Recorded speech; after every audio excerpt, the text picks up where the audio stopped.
Kehadiran teknologi blockchain memunculkan tren NFT atau non-fungible token sebagai aset digital baru yang hadir di tengah masyarakat. Hal ini memberikan keuntungan yang bervariasi mulai dari jutaan hingga miliaran rupiah. Jika tak berhati-hati, NFT juga memiliki segudang sisi negatif.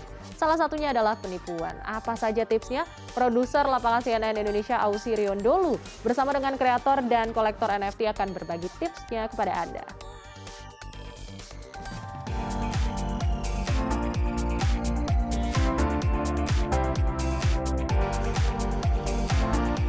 Di zaman revolusi teknologi 4.0, menghasilkan uang dari rumah bukan menjadi hal yang aneh untuk dilakukan. Salah satunya dengan fenomena NFT atau non-fungible token. Nah, sekarang saya sudah bersama dengan salah satu kolektor NFT yang sering melakukan transaksi di NFT begitu. Nah, salah satunya adalah Dito Sitompul. Halo, Mas Dito. Halo.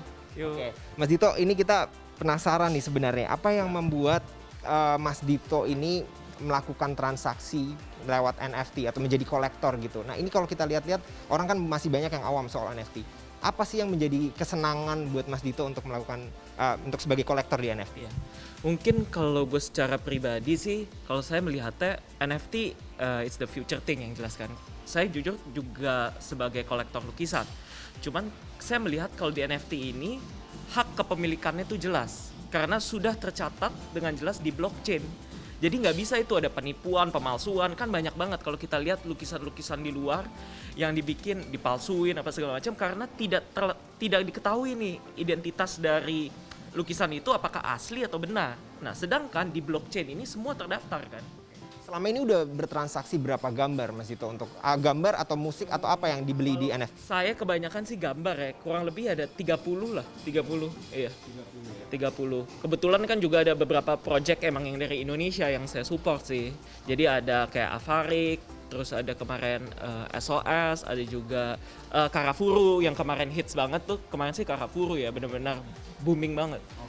Berarti mendukung karya anak bangsa juga gitu ya. Nah, tapi kalau kita tanyakan kegunaannya selain originalitas, apa yang menjadi kegunaan jika salah satu barang sudah dibeli di NFT, gambar lah let's say, apa yang bisa menjual dari situ? Iya, mungkin kalau dari mindset misalnya kita mau cari dalam tanda kutip nih cepat untung ya, kita pasti belinya kan pada saat proses minting.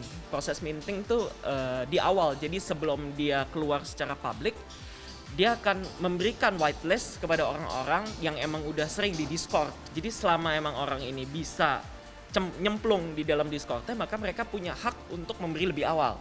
Nah, dari situ biasanya orang belinya kan dengan harga yang lebih murah dibandingkan dengan public sale. Peningkatan tren NFT di Indonesia menimbulkan sejumlah celah modus penipuan yang dimanfaatkan oleh pihak yang tak bertanggung jawab untuk meraup keuntungan. Salah satunya dengan skema rug pull. Seorang kreator karya digital NFT, Henry Yusman pernah mengalami modus rug pull saat bekerja sama dengan klien yang tak ia ketahui secara pasti reputasinya. Rug pull adalah bentuk penipuan dalam kripto dan NFT, di mana pengembang meninggalkan proyek yang mereka buat setelah mengumpulkan dana dari investor. Sang pembuat proyek melakukan penjualan aset kripto, sehingga nilai aset yang dimiliki investor tersebut menjadi tak berharga. Mereka juga startup, dan mereka emang awalnya tuh menjual token dan berusaha menuju ke NFT gitu. Waktu itu saya juga emang kerja sama dengan mereka untuk kebutuhan marketingnya dan NFT-nya gitu. Lalu setelah kita nggak berhubungan beberapa lama, tiba-tiba tuh saya lihat harga koinnya tuh jatuh banget dan itu kelihatan kayak rug pull. Dan community-nya juga udah nggak hidup, link di website-nya juga udah nggak nyala gitu-gitu. Jadi itu udah ketahuan rug pull sih.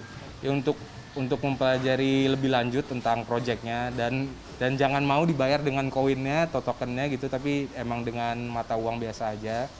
Dan kalau bisa ya selalu itu, kalau misalnya tentang pembayaran, invoice di depan gitu-gitulah. Jadi pastikan kita nggak tertipu juga, harus jaga-jaga. Seorang NFT IP developer, Nicholas Yuda menyebut, tren NFT yang cukup masif di masyarakat menyebabkan celah modus penipuan yang sering terjadi seperti rug pull dan scamming. Beberapa tips penting yang wajib diperhatikan masyarakat agar dapat bertransaksi secara aman di NFT, seperti melakukan riset soal karya digital dan kreator yang memiliki reputasi baik sebelum membeli, menjaga kerahasiaan password di marketplace, serta dompet digital itu sendiri. Yang pertama, mungkin kita pada saat kita mencoba untuk beli NFT, kita mesti make sure bahwa itu linknya tuh legit gitu. Kita nggak bisa asal ngeklik, oke deh kelihatan langsung mint gitu aja. Karena banyak banget scammer yang mencoba mencari celah seperti itu dengan membuat website-website palsu, mungkin hurufnya cuma mirip banget. And then yang berikutnya kita juga mesti make sure secara security-nya pun kita mesti password kita mesti secure. Itu I think very common. Cuma kadang-kadang orang suka menyepelekan gitu ya. Kemudian kalau misalnya di wallet mungkin kita di di blockchain sendiri kita kan juga ada semacam yang disebut namanya seed phrase lah gitu. Mungkin 12-24 kata, kita harus benar-benar keep it well gitu ya. Nicholas Yuda menyebutkan, potensi investasi karya digital NFT saat ini masih sebatas jual beli karya seni.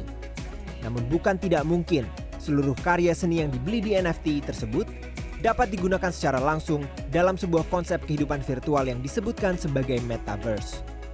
Ausriun dulu, Robin Kitt, Jakarta.